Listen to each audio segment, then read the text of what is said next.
So 1918 is a family-owned restaurant. Both Tanya and myself work in the restaurant to make sure that you guys are getting the best possible experience.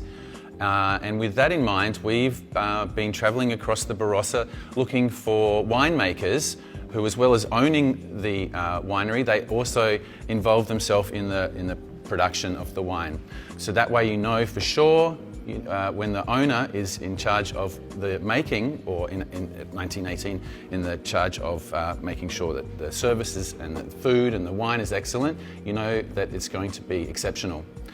With that in mind, we are lucky enough to be at Cirillo Wine Estate with Marco Cirillo. Thank you. So Marco, tell us a little bit about Cirillo Wine Estates. So my parents are both migrants to Australia back in the mid-40s and 50s, and my family, I'm ninth generation grape grower / winemaker in my father's side of the family. So fortunately, Dad bought this block here in 1969, which at the time wasn't really known about the vine age and its complexity for our future wine drinking. This vineyard was planted in 1848, so it's pretty helpful to have one of the oldest continuously producing Grenache and Semillon vineyards on the planet. It is me and my workman and my wife. She's the smart one behind it generally.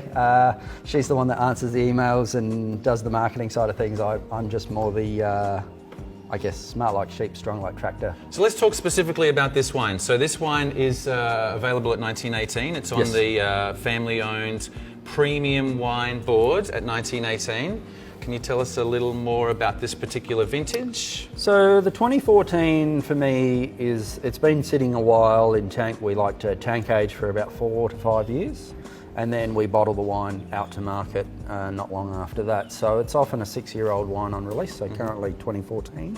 For me, it's all about that soft, savoury aspect. I guess when I started my journey 20 plus years ago, it was a bit unheard of, Grenache of this style. I've been fortunate enough to travel around the world, and particularly in south of France, and make Grenache for a few different wine houses. So I have a very much savoury affliction to the way I like to drink Grenache. And obviously being of Italian background, we are like an acidity in our wine. So it's a bit of a clash of cultures. There's Australian, Italian, like Southern Rhone style all rolled into one. This is one of the oldest Grenache blocks in the world? Yes. We're fortunate enough in Australia to have missed world wars, and South Australia on top of that has then missed the phylloxera bug at this stage. So it obviously was always a good vineyard because it's made it through its entire life. Ron passed away a few years ago, but he did pass as well. Allowed us to take some copies of those pages. We had a plant date of 1848. We put 1850 on the label to save any confusion, and probably first year of production there. How many vintages of this have you made? 1850? So since 2000 basically was our first sort of vintages, very small, never released to the public, just quality assurance as a family happens quite a bit in those early years, so you go through a bit of wine before you sell any.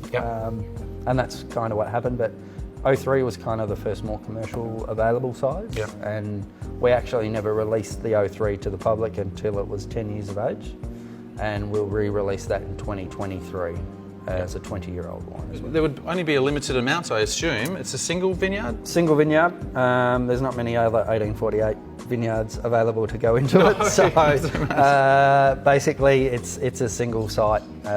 Yes, the limited number, it's not a huge production. No. A couple of hundred cases a year, that's kind of where it goes. We've bought this bottle at 1918, a potential customer. What would you recommend as a food match? Well, for me, I really like the kind of more rustic dishes, so things like, duck, quail, pork. It can go into your heavier fish dishes, so if you were doing some of the, the fish type curries and so forth.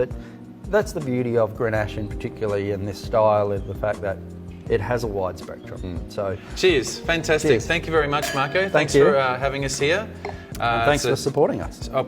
It's always easy to support someone with such an amazing product. Thank you. So that's it here from Cirillo Wine Estate. Come on down to 1918, get yourself a bottle. There's only 100 cases out there in the world, so come on down. See you soon. Cheers.